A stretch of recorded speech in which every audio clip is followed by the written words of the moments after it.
question about the delivery of sperm to residential addresses. What I should say is that this can be done across the UK, but the Human Fertilisation and Embryology Authority advises against this because the origin of the sample and whether it's undamaged cannot be guaranteed. Undergoing treatment at a licensed UK clinic provides the donor and the patient with legal certainty about their parental status and their future responsibilities. But I'm very happy to take up her question further with the Minister for Innovation, as this sits within his portfolio. Right, we now have a substantive question to Minister Davies. Mr Speaker, the latest ONS official statistics show the female employment rate at 71.8% at the end of January 2020. This government recognises that times are hard for many women and men, which is why we have extended the furlough scheme until September, alongside new measures in our plan for jobs, such as our £2 billion Kickstart scheme, the Restart programme also, which launches this summer. We have two withdrawn, so I now go to Kirsten Oswald. Kirsten. Thank you, Mr Speaker. COVID forced short-term modification to working practices, which demonstrate that change is possible. But proactive steps are needed to secure long-term improvements in flexible working to support the work and caring responsibilities of women in particular. Does the Minister agree that flexibility should be available from day one of a new job, not the possibility 6 months in? Will she ensure the forthcoming employment bill provides for this? And will she confirm that this bill will be in the Queen's speech? Minister. Well, the Honourable Lady raises something really important. At DWP, we've been incredibly flexible with our team, and they've been incredibly flexible as a result. So I absolutely do agree that flexibility is really important. I would be keenly supporting changes to make sure that more women are part of the workforce. It is pleasing that compared to men, that actually the fall for women's employment has been better through this COVID pandemic, and we want to, as a government, UK government, do as much as we can to support women to progress and thrive in the workplace, or indeed working at home more flexibly. Julie Moss. Number 4, Mr Speaker. Safe stay. Mr Speaker, as part of the G7, we will be hosting the Gender Equality Advisory Council. Led by Sarah Sands, it will help women build back better across the world, including ending violence against women, women's economic empowerment and education for women and girls.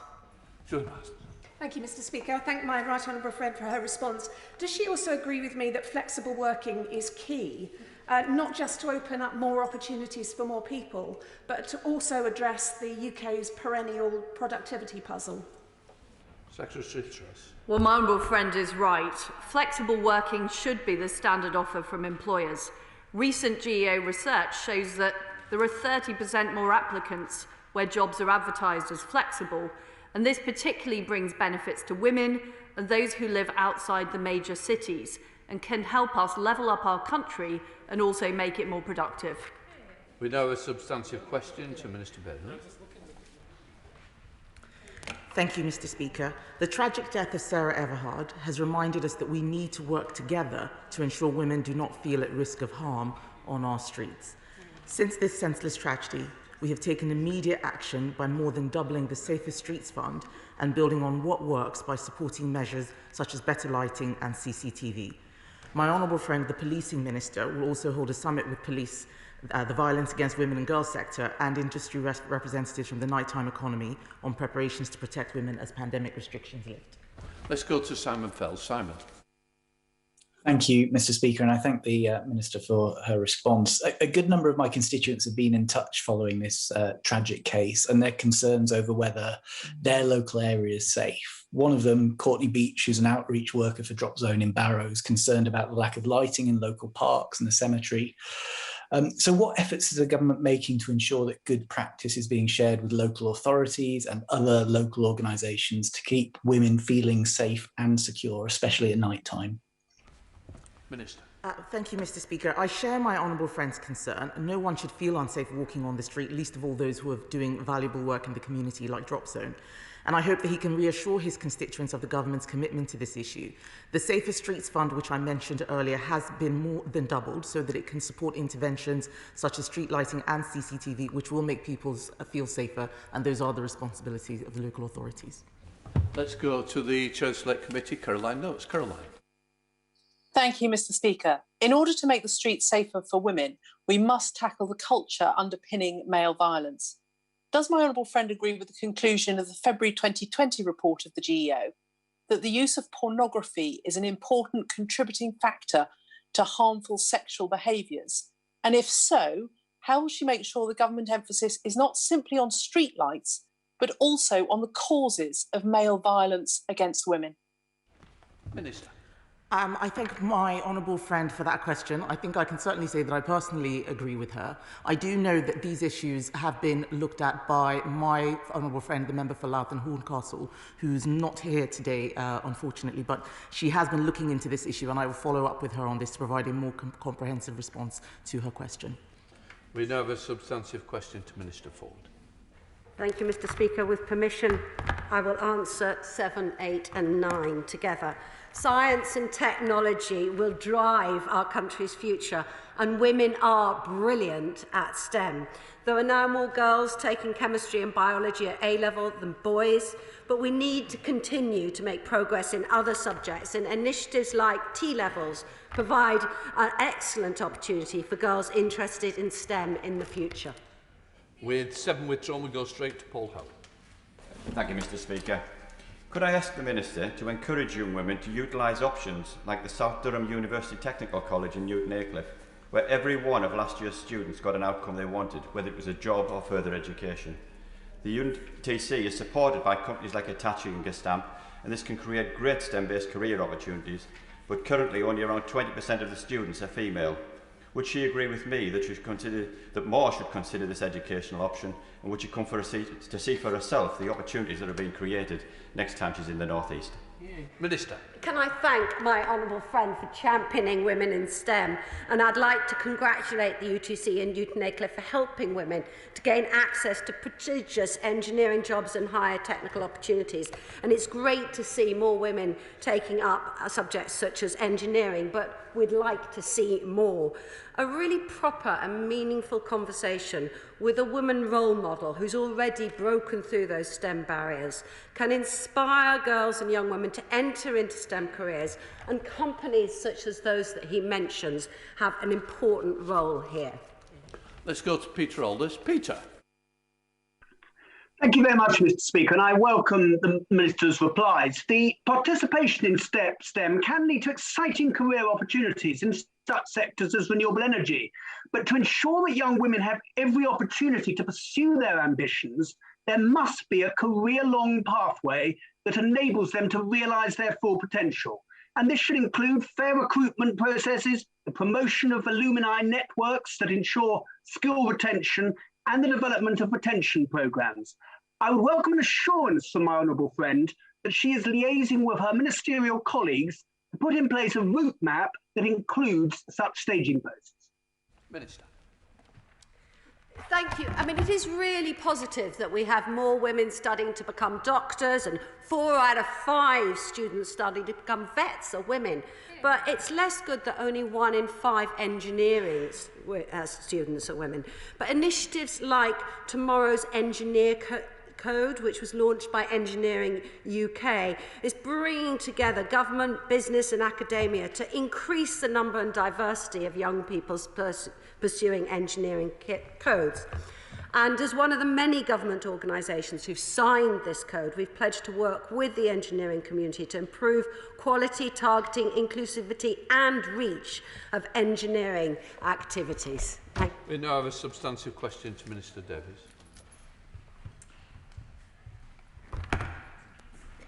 Thank you, Mr. Speaker. The government is committed to supporting disabled people affected by the COVID-19 outbreak. As part of Access to Work, we have introduced a more blended offer to help disabled people to find and stay in work, including prioritising applications from disabled people in clinically extremely vulnerable group. Let's go to Debbie Abrams. Debbie. Thank you, Mr. Speaker. Mr. Speaker, the UK's high and unequal COVID death toll includes disabled people who account for 6 out of 10 of COVID deaths. Last month's ONS data show that both disabled men and women are more than 3 times likely to die if they contract COVID than non-disabled people. And even when you adjust for various factors, including age and pre-existing health conditions, there is still an additional COVID risk associated with disability. So I repeat my question from last June. What assessment has the government undertaken of the COVID deaths of working age disabled social security claimants? And given their additional risk, what is the government doing to protect them? Minister. I thank the Honourable Lady for that question. I know that she's very passionate about making sure that anybody with barriers, anybody impacted by this pandemic is absolutely supported, and that's something that we've been doing at DWP, and we're listening and engaging through our Minister for Disabled People on listening and hearing from charities, hearing from those people who are working, hearing from those people with learning disabilities and autistic people, people with complex needs. Of course, this is an incredibly worrying time for people with disabilities, and the Minister for Disabled People is looking at this very carefully and will keep this under review. John Lambert. Thank you, Mr. Speaker. Question number 11. Secretary Truss. Mr. Speaker, with your permission, I will take questions 11, 12 and 13 together. I'm committed to banning conversion therapy. It's an abhorrent practice, and I will shortly be bringing forward plans to do just that. I'm grateful for that response. I'm absolutely clear that this practice has no place in a civilised society. Being from the LGBT+ community is not an illness to be treated or cured. Now, I agree with the Prime Minister who calls conversion therapy abhorrent and repulsive. So in light of this, what can the Minister do to accelerate the ban? Well, my honourable friend is absolutely right. We've been working to make sure that the measures we put in place are enforceable and they're fully researched, and I am confident that we will be able to announce progress on this very soon. We now go to Michael Fabricant. Michael. Thank you, Mr. Speaker. My honourable friends for Berwickshire and for Ealing are absolutely right to condemn this dreadful practice. And the problem with it is that not only is it cruel, it doesn't work. It's absolutely pointless. So, as well as imposing a ban, what can my right honourable friend do to educate religions or other groups who seem to think this abhorrent practice actually has any purpose? Secretary Truss. Well, I completely agree with my honourable friend that practices that harm somebody or try to convert somebody into being something they are not just wrong, they are also completely inappropriate and unacceptable. And that is why we will be bringing forward our plans to ban this practice very shortly. And my honourable friend is right that it should be true in all circumstances, including with religious practices. Of course, we must protect religious free speech, but what we can't condone is those harmful practices taking place. Dr. Rupa Huck. Rupa. Mr. Speaker, it's good to hear the Minister's words after 3 years of dither and delay that's cost them 3 members of their own LGBT panel. So can the Minister now give us a legislative timetable of when ending this archaic practice of conversion therapy will be on the statute book once and for all? Secretary Truss. Well, I agree with the Honourable Lady that we need to get on with doing this. I can assure her that since I got this job a year ago, I have been working to make sure that the ban we put in place is properly enforceable. It has the right measures in place. We've been looking at international experience to make sure we do this correctly, but I am very keen to get on with it, and I can assure the Honourable Lady that we are very much on it. Shadow Minister Charlotte Nettles. Thank you, Mr. Speaker. The Minister will be aware that it's been almost 3 years since the government committed to ending the practice of conversion therapy. Will she therefore take the opportunity to apologise to all those who have been harmed by these abhorrent practices as a result of the government's inaction and commit today to bring forward a full legislative ban on practices to change or suppress a person's sexual orientation or gender identity, to give all LGBT people the protection that they deserve. Secretary. Well, I'm very clear that these practices are utterly abhorrent. I would point out I've been in this job for a year and I've been working to make sure that the ban we put in place is enforceable. I've also dealt with a number of other long-standing issues, such as responding to the consultation on the Gender Reform Act and making the process simpler and kinder for transgender people, improving transgender healthcare, and changing the blood donation criteria for gay men donating blood. We're also working on an international LGBT conference titled Safe to Be Me to end discrimination across the world. But it's always important with legislation to make sure we get it right and it's properly enforceable. And we will be bringing plans forward shortly. Right. We now have a substantive question to Minister Ford. Minister. Mr. Speaker, we know that the pandemic has been hard on all families, especially those who've been juggling work and childcare. And this is one of the reasons why schools remained open to the children of key workers throughout this time, and why early years settings have remained open to all since last June. I meet regularly with colleagues across government to discuss support for families. Let's go to Patricia Gibson. Patricia. Thank you, Mr. Speaker. Universal Credit's young parent penalty denies single parents under 25 years old the same level of social security than those above this age, pushing those affected, 90% of whom are women and the majority of them in work, into poverty. What representations is the Minister making to her colleagues in the DWP to fix this arbitrary inequality and discriminatory practice in the social security system and abolish the young parent penalty? Mr. Speaker, this UK government has put unprecedented amounts of support, billions of support, into helping jobs and income, including the 150 million of the Flexible Support Fund, which is particularly there to help women with access to childcare. And the billions that the UK has been put into supporting jobs, especially of those on low incomes, is yet another reminder of why the people of Scotland increasingly agree that they are better off as part of the UK. We now come to Topicals, and I now call Secretary Truss. Mr. Speaker, we have a huge opportunity as we recover from COVID-19 for women across the world to build back better. That's why I'm convening a group of leaders in the G7 Gender Equality Advisory Council this year under newly appointed Chair Sarah Sands. Leaders like Professor Sarah Gilbert, who spearheaded the Oxford vaccine, Rita Caradel, who helped lead India's Mars orbital mission, and Iris Bonnet, who has revolutionised our understanding of fairness in the workplace.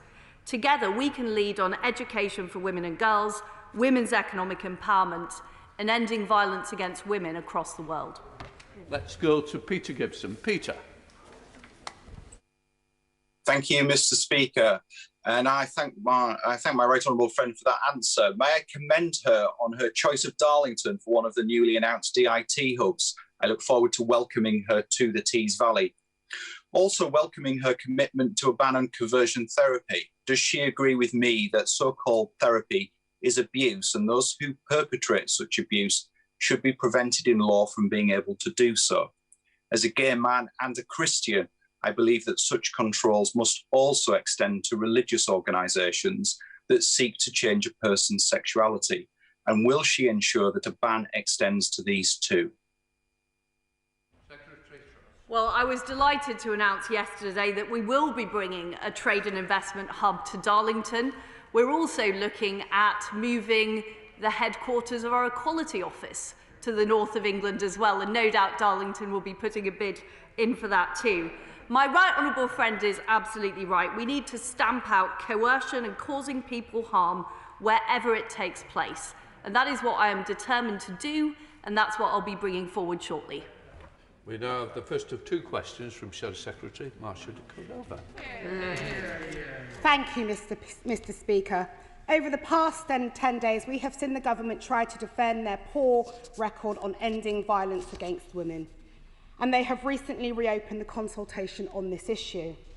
But there is no use in consulting people if you aren't going to take any action.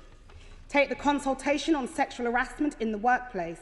This closed 18 months ago, but we have seen no response from the Minister and no action from the government, despite the fact that half of women experience sexual harassment at work.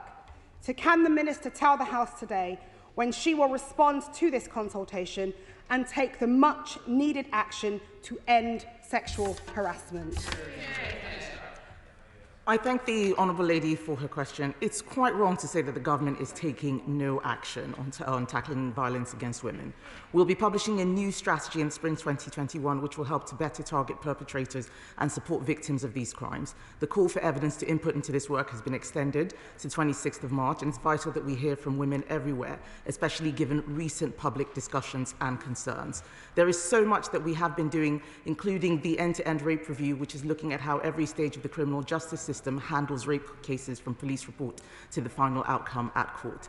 So I would say to the Honourable Lady that if she does want to work with us to end violence against women, the way to do it is constructively and not making accusations that we're not taking any action. I should have called over. We on this side are very committed to ending violence against women and girls. But, Mr. Speaker, this is a pattern with this government. They consult, they review, but then they take very little action. Yesterday, we marked a year since the first national lockdown, and the pandemic, as we all know, has had an unequal impact on our Black, Asian and ethnic minority people. Last July, the Prime Minister commissioned a review into race and ethnic disparities. It was due to be published in December last year. Then they delayed it until February this year, and it is now nearly April and still no report. So can the Minister tell us when the Prime Minister will intend to publish his report? And will it also be accompanied by a race equality strategy to tackle the ongoing structural and institutional inequalities? The Commission on Race and Ethnic Disparities will be reporting shortly, but I think it is important to remind the Honourable Lady, it's disappointing that she seems to forget that this is an independent commission. It is not the Prime Minister who is publishing it. It is an independent commission, and what will happen afterwards is that the government will provide its response to the Commission's recommendations, and we shall wait and see what the Commission actually provides. But what I have intended the Commission has is the freedom and the space to provide a set of recommendations that are robust. We're not doing this just on dates, but actually on data. And we need to make sure that it is something that's going to stand the test of time and not just in response to opposition members who are not actually interested in solving this problem, but want to use it politically. Right, let's go to Imran Hamad Khan. Imran. Thank you, Mr. Speaker. One of the lesser talked about, but more impactful and successful government-run programmes in recent times is the Period Product Scheme for schools and colleges in England, which provides access to free sanitary products for those in education, including approximately 5,000 girls between the ages of 10 and 19 in my Wakefield constituency. Many women across the UK, however, continue to struggle with access to sanitary products, including those experiencing homelessness and those in financial hardship as a consequence of the pandemic. Would my honourable friend kindly outline for the House what steps she is taking to promote access to female sanitary products? Mr. Speaker, the government has taken several important steps to ensure women are able to access the sanitary products they need.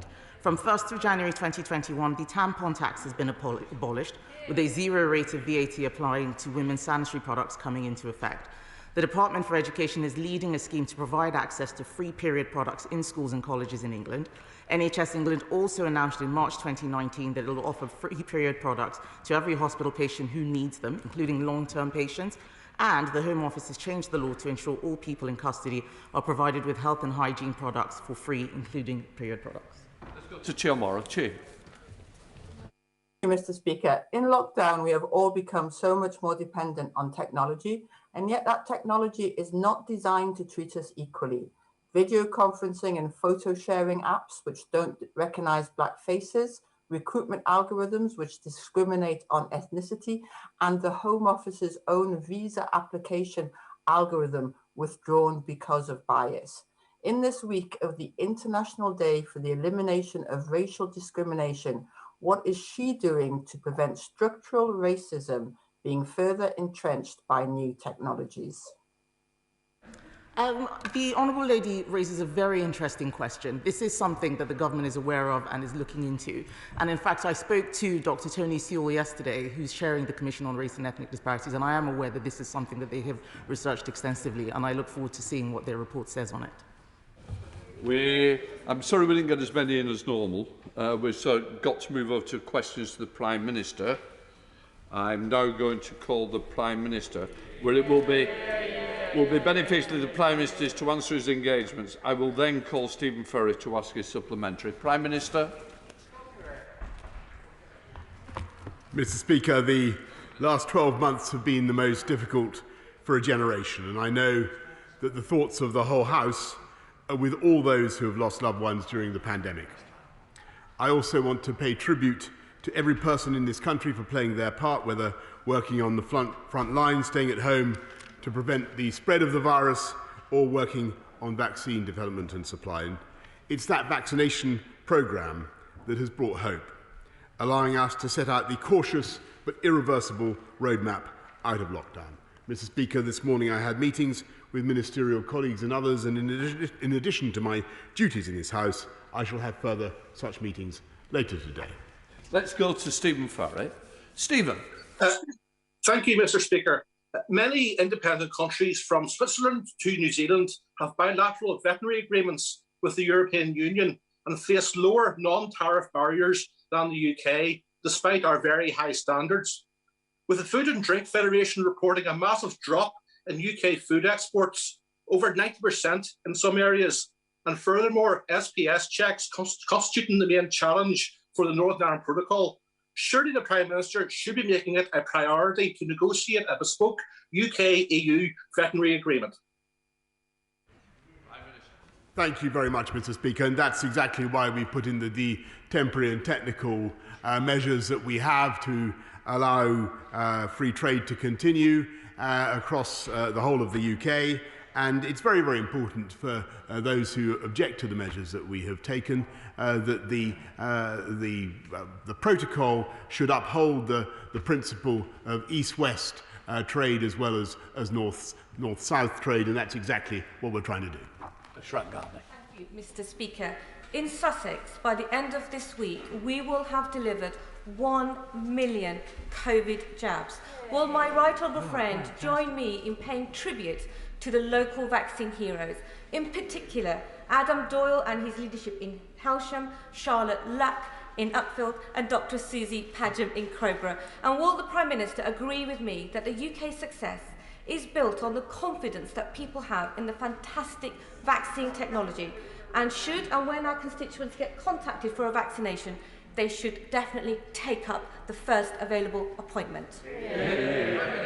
Well, I can certainly join her, my honourable friend, in paying tribute to Adam Doyle and Charlotte Luck and Dr. Susie Padgham for all their efforts, and she's completely right in what she says about the foundations of the UK's vaccine success. And I had my jab on Friday, Mr. Speaker. I know whether you've had yours, or you certainly have, but I know he's had his. I encourage everybody to get it. We now come to the Leader of the Opposition, Right Honourable Keir Starmer. Thank you, Mr. Speaker. Can I start with joining the Prime Minister in his remarks about yesterday's day of reflection for the 126,000 people who lost their lives to COVID? That's a shocking number, and behind every one of those numbers is a grieving family. As soon as restrictions lift, there must be a full public inquiry, because that is the only way we can get to the bottom of the many mistakes that were made during the pandemic and find justice for those who've suffered so much.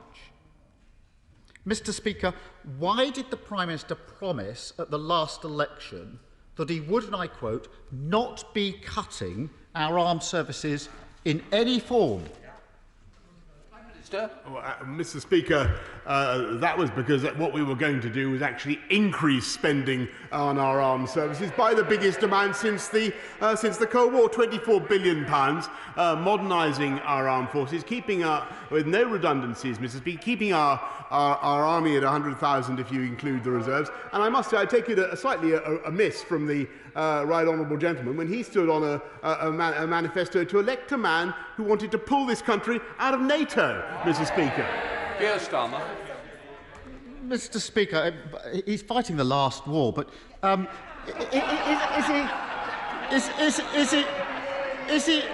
is he trying to pretend? Is he trying to pretend, hidden in that answer, that the army stands at over 100,000, the number the Prime Minister quoted there, because it's absolutely clear from the Secretary of State for Defence's statement that I think he made here on Monday. He was absolutely clear. His words: "I have therefore taken the decision to reduce the size of the army to 72,500 by 2025. Only this Prime Minister could suggest that a reduction from 82,000 to 72,000 is somehow not a cut. But the Prime Minister didn't answer my question, which was why did he make that promise?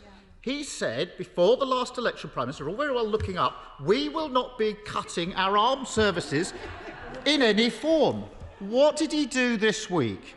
He cut the British Army by 10,000, he cut the number of tanks, he cut the number of planes for our RAF, and he cut the number of ships for the Royal Navy. I say he, the Prime Minister didn't have the courage actually to come to the House himself to say what he was doing. So let me ask the Prime Minister a simple question. Going back to that promise before the election, did he ever intend to keep his promise to our armed forces? Prime Minister. Mr. Speaker, not only did we keep our promise in the manifesto last time, we actually increased spending by 14% more than that manifesto commitment. And again, Mr. Speaker, I think it frankly satirical to be lectured about the size of the army, when the shadow Foreign Secretary herself only recently wrote that the entire British Army should be turned into a kind of Peace Corps, Mr. Speaker. And when, as I say, the leader of the opposition stood on a manifesto to wanted to elect a leader who himself wanted to disband the armed services. This is a massive investment in our defences and in our future, and it's wonderful to hear the new spirit of jingo that seems to have enveloped some of the Labour benches. They don't like it Upham, Mr. Speaker. Keir Starmer. Let's try this for Upham, because the Prime Minister might want to avoid the promises he made, but I found an interview he gave during the general election campaign. Under the headline, here's the headline: "No troop cuts. Tories will maintain size of armed forces." It then goes on to quote the Prime Minister. Boris Johnson has promised that he will not make any new cuts to the armed forces. He also promised, might want to listen to this, Prime Minister, he also promised to maintain numbers at their current level, including the Army's 82,000. Now, I know the Prime Minister's got form for making up quotes, but can he tell us, does he think the newspapers have somehow misquoted him, or does he now remember making that promise? Prime Minister. Yes, Mr. Speaker, because there will be no redundancies in our armed forces, and I said to him, if you include reserves, we're even keeping the army at 100,000. But on top of that, Mr. Speaker, we're doing what is necessary to modernise our armed forces, taking them into the 21st century, building more frigates, Mr. Speaker, investing in cyber warfare, Mr. Speaker, doing all the difficult things that Labour shirked during their time in office, including, Mr. Speaker, modernising and upgrading our nuclear deterrent, which again, half the shadow front bench would like to remove, leaving Britain defenceless internationally. Keir Starmer. Mr. Speaker, I have every respect for our reservists, but the Prime Minister is just playing with the numbers. He knows very well that the numbers have been cut. The trouble is, you just can't trust the Conservatives to protect our armed forces. Let's look. Mr. Speaker, let's look at their last manifestos. These are the manifestos that those opposites stood on. The 2015 manifesto. Order. I'm struggling to hear the Leader of the Opposition, and I will hear the Leader of the Opposition, so please, I want the same respect to the Prime Minister as respect for the Leader of the Opposition. Keir Starmer. Thank you, Mr. Speaker. The 2015 manifesto. We will maintain the size of the regular armed services. The 2017 manifesto. We will maintain the overall size of the armed forces. 2019, the Prime Minister. We will not be cutting our armed services in any form. But the truth is, Since 2010, our armed forces have been cut by 45,000, and our army will now be cut to its lowest level in 300 years. Let me remind the Prime Minister and members opposite why this matters. Lord Richards, former Chief of Defence Staff, has warned that with an armed force of this size now, we almost certainly wouldn't be able to retake the Falklands or stop genocide. He says it's rubbish. That's Lord Richards, Prime Minister. After 10 years of Conservative government, is the Prime Minister not ashamed of that? Mr. Speaker, this Conservative government is massively proud of the investment that we've made in our armed forces, which, as I say, is the biggest uplift since the Cold War. And he should look at what the NATO Secretary-General had to say about our investment, which is absolutely vital for the future success of the alliance and indeed for the security of many other countries around the world. A £24 billion investment in the future combat air system, a new Army Special Operations Ranger Regiment, £1.3 billion to upgrade the Challenger main battle tanks, massive investment in the Typhoon squadrons, and so on. We're investing in the future, Mr. Speaker, and yes, of course, we've had to take some tough decisions, but that's because we believe in our defences and we believe that they should be more than merely symbolic. And it's the Labour Party, Mr. Speaker, who are consistently, historically, hilarious to be lectured about the Falklands, Mr. Speaker, consistently weak on protecting this country, and you heard it. It was most visible last week, Mr. Speaker, during the debate on the integrated review, when it was plain that the shadow front bench couldn't even agree to maintain Britain's nuclear deterrent. Absolutely true, Mr. Speaker. Keir Starmer. Mr. Speaker, what's weaker than making a promise to our armed forces just before the election, then breaking it and not being prepared to admit it, not having the courage to admit it? And there's a pattern here, Mr. Speaker. He promised the NHS that they would have, quote, whatever they need. Now nurses are getting a pay cut. He promised a tax guarantee. Now he's putting taxes up for families. He promised he wouldn't cut the armed forces. Now he's done just that. So if the Prime Minister is so proud of what he's doing, so determined to push ahead, why doesn't he at least have the courage to put this cut in the armed forces to a vote in this House? Prime Minister. Mr. Speaker, I'm proud of what we're doing to increase spending on the armed forces by the biggest amount since the Cold War. The only reason we can do that, Mr. Speaker, is because under this Conservative government we've been running a sound economy, and it's also because we believe in defence. We've been getting on with the job. He talks about nurses and investment in the NHS. I'm proud of the massive investment that we've made in the NHS, and actually we have 60,000 more nurses now in training, and we've increased their starting salary by 12.8%. We're getting on with the job, Mr. Speaker, of recruiting more police, 20,000 more police. I think we've done 7,000 already. Well, they're out on the streets, Mr. Speaker, at demonstrations shouting, "Kill the bill," Mr. Speaker. That's the difference. That's the difference between his party and my party. We're pro-vax, Mr. Speaker. We're low tax, and when it comes to defence, we've got your backs, Mr. Speaker. Can I just say, I genuinely mean this. I do not believe any member of Parliament would support that kill the bill. I've got to be very careful of what we say. I say we are all united in this House in the support and the protection that the police do offer us, and nobody will shy away from that. Mr. Starmer. Thank you, Mr. Speaker. The question, Prime Minister, is why not have the courage to put it to a vote? That question, of course, was avoided, Mr. Speaker, like all of the questions. And we all know why he won't put it to a vote. Let me quote his Conservative MP, Chair of the Defence Select Committee, because he recognises, and he has experience and respect across the House, he recognises that this review means dramatic cuts to our troop numbers, tanks, armoured fighting vehicles, and more than 100 RAF aircraft. And he goes on to say, your MP, Prime Minister, cuts that, if tested by a parliamentary vote, I do not believe would pass. Not me, his own MPs. Mr. Speaker, can I say this? Because I want to turn to another issue that affects thousands of jobs in many communities across the country. 5,000 jobs are at risk at Liberty Steel. with many more in the supply chain. The UK steel industry is under huge pressure, and the government's failure to prioritise British steel in infrastructure projects is costing millions of pounds in investment. So will the Prime Minister now commit to working with us and the trade unions to change this absurd situation, to put British steel first and do whatever is necessary to protect those jobs?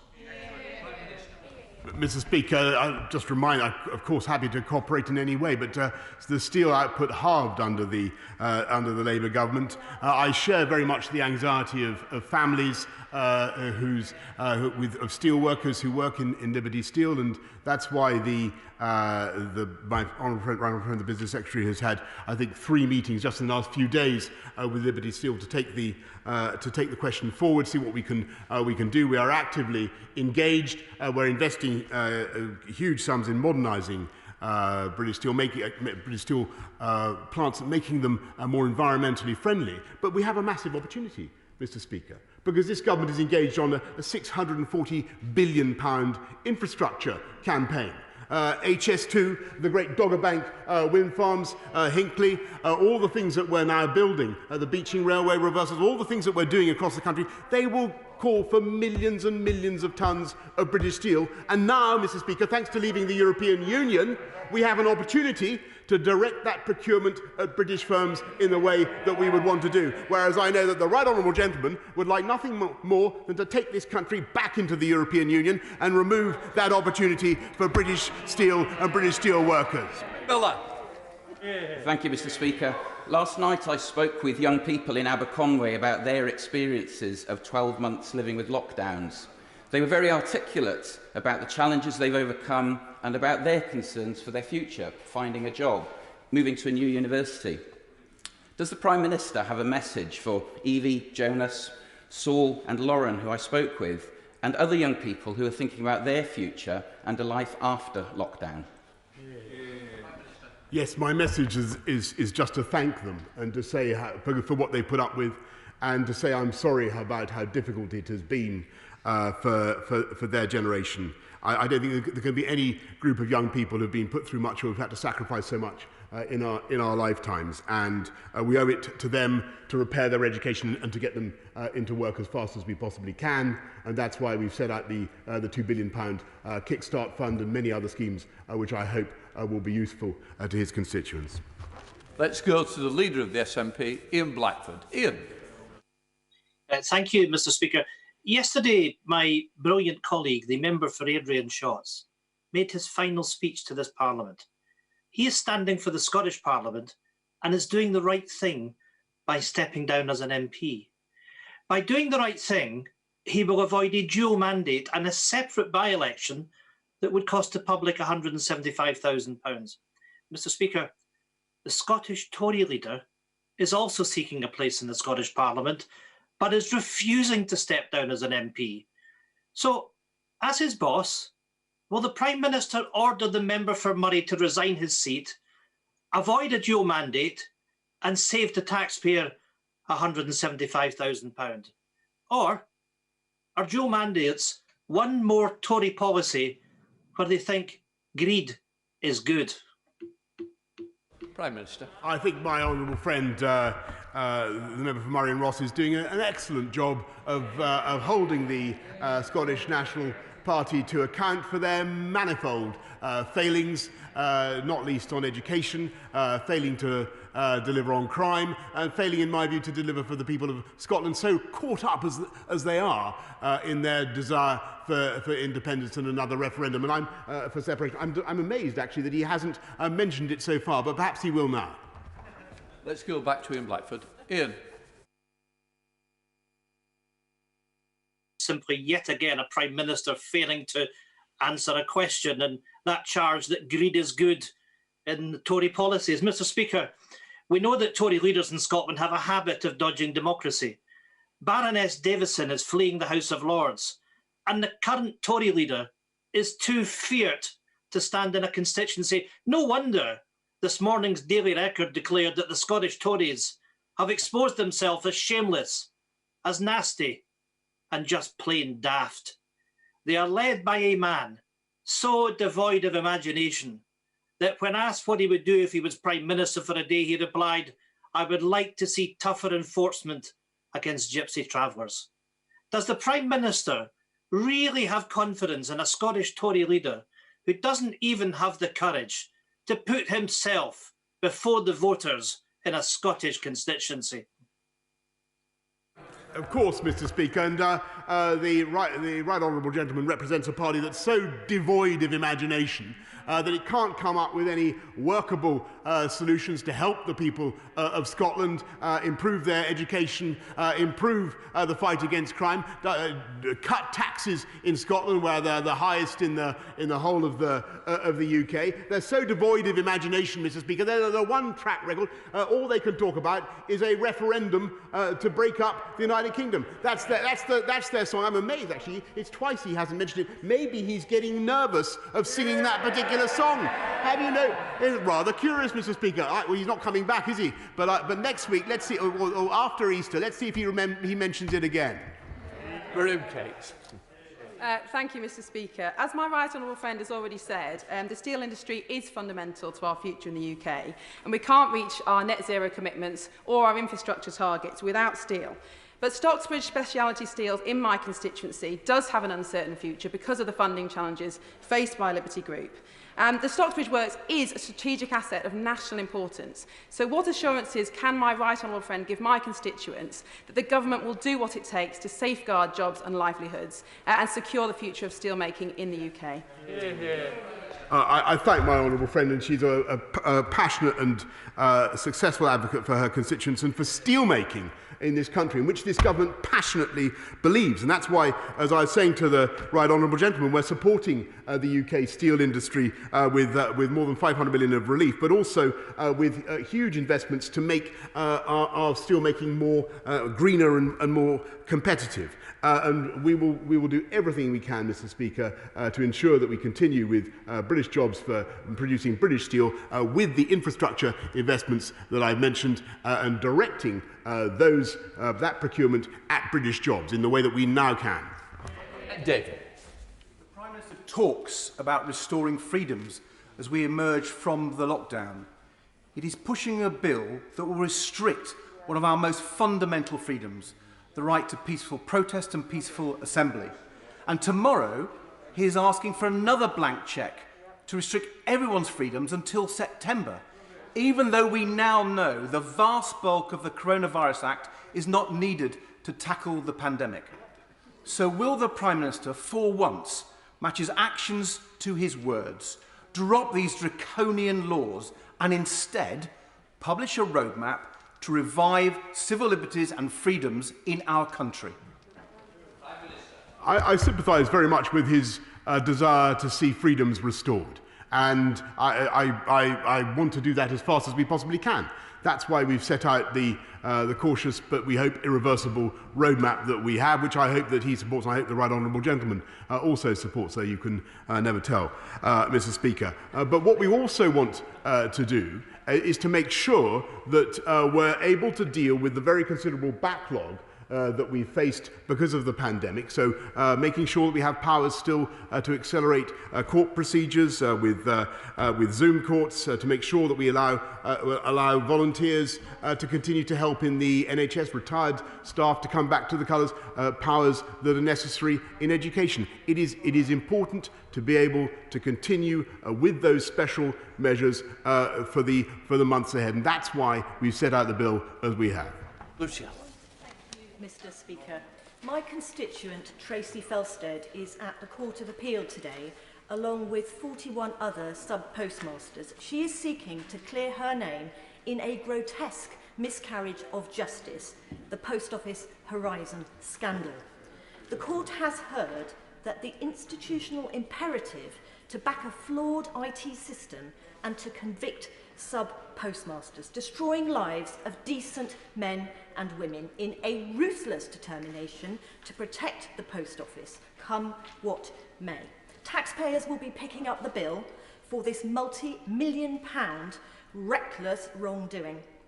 Does the Prime Minister agree with me that in order for justice to be truly done, that those responsible for this failure and its cover-up, they must be held to account. Does he agree that heads should roll? Well, Mr. Speaker, we've certainly, I certainly understand my honourable friend's strong feelings on this issue, and her campaign is one I think that is shared by many members across this House, and that's why we launched the Post Office Horizon IT inquiry, which has made actually quite fast progress. And yes, we do want to learn the lessons. Yes, we do want to make sure that the right people are held to account for what happened, and that the Post Office never repeats a mistake like this. Let's go to Alan Dollins. Alan. Thank you, Mr. Speaker, and good afternoon.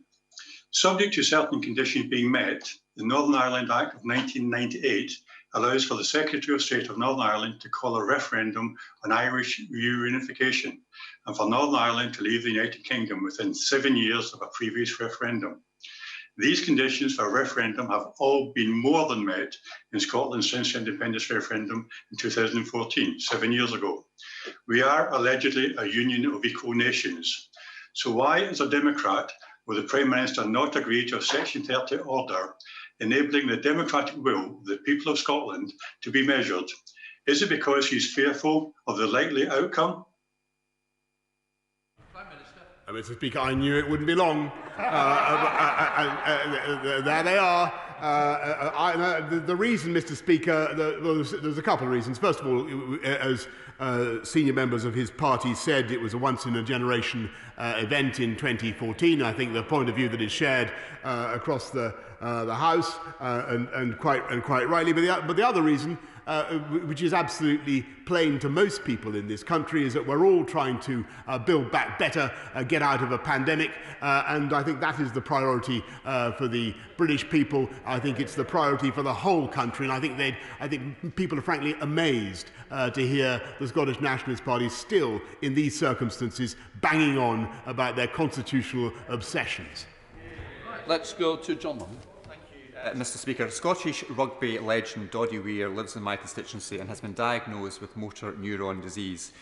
Doddy's foundation, the My Name's Doddy Foundation, is campaigning alongside the research community, patients, MND Scotland and the MND Association for the government to invest £50 million over 5 years to establish a virtual MND research institute. Now, I understand positive discussions have already taken place with the Health Secretary, but it's important to ensure other priorities such as this are not lost in the pandemic. Will the Prime Minister commit the government to supporting this initiative so we can work towards finding a cure to this devastating disease? I thank my honourable friend very much for raising this important question and for championing research into motor neurone disease, and I thank him also for raising the excellent work of the My Name's Doddy Foundation. And we've spent £54 million in the last 5 years towards this cause, Mr. Speaker, and we're looking now at ways significantly to boost the research that we're supporting. Let's go to Afzal Khan. Afzal. Mr. Speaker, a year into this crisis and more than 126,000 lives have been lost. Behind this staggering figure are millions grieving their loved ones.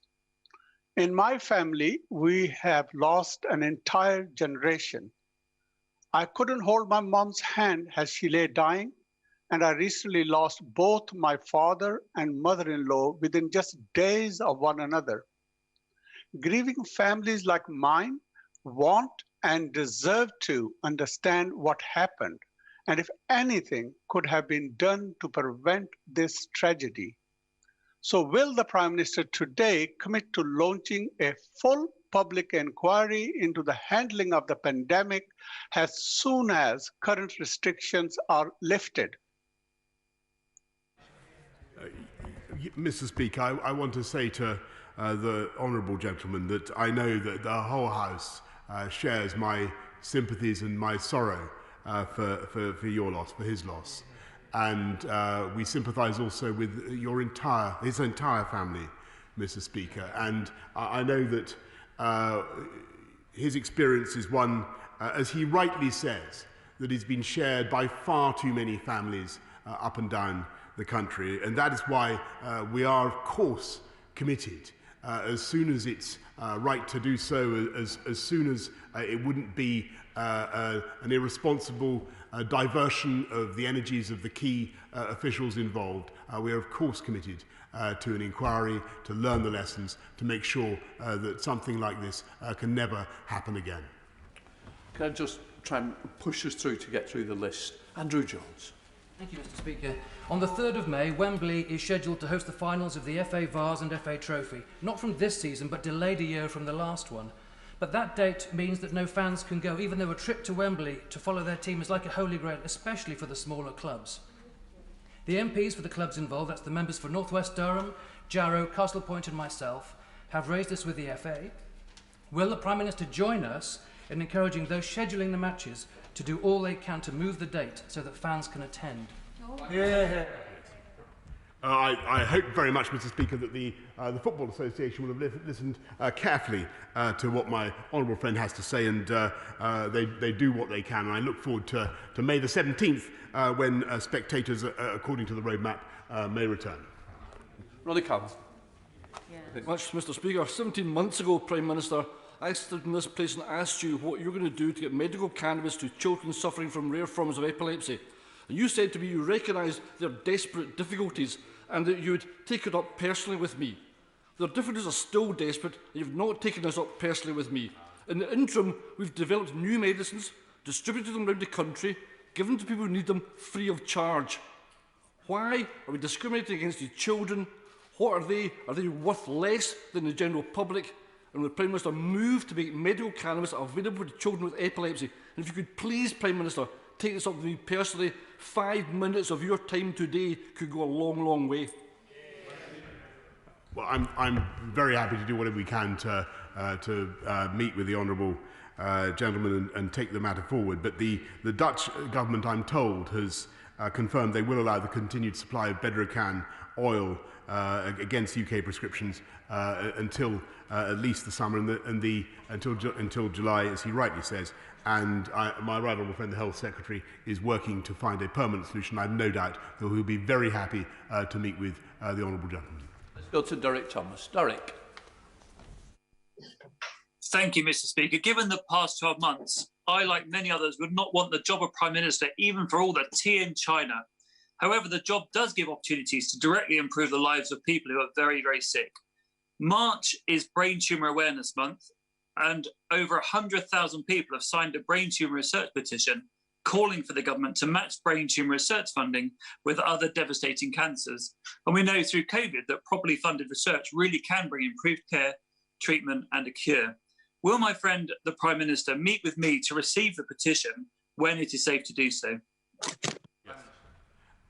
Yes, indeed, Mr. Speaker, and I thank him for what he's doing. I congratulate him for what he's doing to champion research into brain cancer, and I know from activists in my own constituency, where the Centre of Hope runs the Hillingdon Brain Tumour Injury Group, how vital it is, because too often people don't appreciate the number of people who are the victims of brain tumours, and we've put another 40 million into brain tumour research, and we are certainly going to put more, and I look forward to meeting my honourable friend. Let's go to Emma Lewell-Burke. Emma. Thank you very much, Mr. Speaker. My constituents, Ronald and Julia Sheriff's daughter, Danielle, currently lives in Gran Canaria. Last year, aged just 33, she suffered an aneurysm. Danielle remains deeply unwell, and her family are crowdfunding to bring her back home to live. They have been advised that when she does return home, she won't be eligible for the treatment that she needs on the NHS. Please, can the Prime Minister support the crowdfund for Danny and give his personal assurance that she will receive the care that she needs from our NHS? I thank her very much for raising the case, and my deepest sympathies with Danielle and her family, and will make sure that the relevant health Minister meets her to discuss the case as fast as possible. Right, let's just go to Kelly Tolhurst. Kelly. Thank you, Mr. Speaker. 40 years on from my predecessor, Dame Peggy Fenner's opposition to the closure of Chatham Dockyard with the loss of thousands of jobs, I am now opposing the closure of what today is Chatham Docks, with the loss of over 1,000 skilled jobs. This regionally important asset, home to successful maritime and construction businesses, all growing in spite of COVID to make way for flats, short-term profit for the landowner at the expense of long-term economic and environmental benefit. Does my right honourable friend agree with me, local councillors and the Save Chatham Docks campaign, that coastal infrastructure plays a significant role in the growth of our local economies, creating jobs in clean maritime technology, contributing to our net zero ambition? Yes, Mr. Speaker, one of the reasons why we put £24 billion into defence alone is that it drives 400,000 jobs around the country, including the building of new frigates and new ships of all kinds. And I hope very much that Chatham will benefit from the £100 million funding we put in the 24th of December to rejuvenate coastal towns. The matter she raises, the planning issue she raises, is a matter for the local council, but I do hope a solution can be found which gives the benefits that she describes for the local community. Let's go to Paul Blomfield. Paul. Thank you, Mr. Speaker. Last night I met again with leaseholders whose lives have been torn apart by the cladding and building safety scandal. Now, the Prime Minister will recall that he told the House on the 3rd of February, and I quote, "No leaseholder should have to pay for the unaffordable costs of fixing safety defects that they did not cause and are no fault of their own. No ifs, no buts, an unequivocal pledge." Now, the government's measures so far fall well short of fulfilling it. So could the Prime Minister say now, not what has been done, but what he will do to deliver his promise? Mr. Speaker, where in addition to the £3.5 billion of investment that we're provided to remediate the cladding and the 1.6 billion that we've already done, we're providing a new scheme for leaseholders in the lower risk buildings of I think the kind that he's describing to pay for unsafe remediation over the long term, and there will also be a new levy and tax on developers so that they also contribute to the remediation costs. Sir Mike Penny. Very much, Mr. Speaker. Before the Prime Minister became Prime Minister, we had a discussion to do with the prescribed medical use of cannabis and how it was helping to save really seriously ill children, not hundreds of thousands, but about 150. We changed the law in November 2018 to make it legal for these prescriptions to be written, prescriptions written by top consultants. Today, we have 3 children that have it free on the NHS, and around about 150 children that have to beg and borrow their families and remortgage their homes so that they can actually pay around about £2,000 a month. Prime Minister, this is wrong. As a father, like I am, you would do everything possible for your families. And these families are doing everything possible for their children. Can we have a follow-up meeting to the one in 2018 where I will bring one of the mothers who actually gets it free, not to stop her getting it free, but to explain to the Prime Minister how wrong this is, that children's lives are going to be lost if we have to go through the process that the NHS is proposing. Well, Mr. Speaker, this is the second time I've asked. I thank my right honourable friend very much, and he's right to raise it, and we will make sure that we have a proper meeting with the Department of Health so that we can resolve the issue of how to make sure that the Bedrocan or the cannabis-based products that are coming from Holland, that supply can be made secure and can continue. Don Butler. Thank you very much, Mr. Speaker. And Mr. Speaker, can I personally thank you for your support for Parliament's COVID memorial quilt. Prime Minister, after PMQs, I will be presenting my cross-party private members' bill, the Coronavirus No. 2 bill, to Parliament. It's based on scientific advice, sage guidance and lessons learned. Will the Prime Minister please commit to reading this bill and please provide me with a written response, maybe by tomorrow? I know that's a bit of a long ask, but if not, within the next 2 weeks. Thank you. I'm very happy to make that commitment, Mr. Speaker. Let's go to Philip Davis. Philip. Thank you, Mr. Speaker. To paraphrase the late, great, much missed Eric Forth, Mr. Speaker, I believe in individual freedoms and individual responsibility. I believe that individuals make better decisions for themselves, their families and their communities than the state makes for them. I loathe the nanny state and I believe in cutting taxes. Prime Minister, am I still a Conservative? Yes, Mr. Speaker. Let's go to Dave Dugan. Dave. Mr. Speaker, we learned today, unfortunately from the media rather than a minister, that the Treasury has informed the Veterans Office that their budget is to be cut by 40% from 5 million to 3 million. Now, this cannot be right, Mr. Speaker, as just yesterday, Graham Day, the SNP Scottish Government's Veterans Minister, announced a further £1 million to support Scottish veterans alone. These disparate positions are irreconcilable. This is a tale of two governments. So will the Prime Minister follow the SNP's lead and assure the House today that he will not allow this cut to UK funding for veterans? Prime Minister. Not only was this the first government to create a Veterans Minister specifically with the charge of looking after veterans, Mr. Speaker, not only have we invested in them, but we've also taken steps to protect our armed service veterans from vexatious litigation pursued by lefty lawyers, Mr. Speaker, of a kind sitting not a million miles away from me today, who pursue them long after they have served Queen and country, and when no new evidence has been provided. We tried to protect them, Mr. Speaker. We have protected them, and that party voted against it, Mr. Speaker. Let's go to Andrew Bridgen. Andrew Bridgen.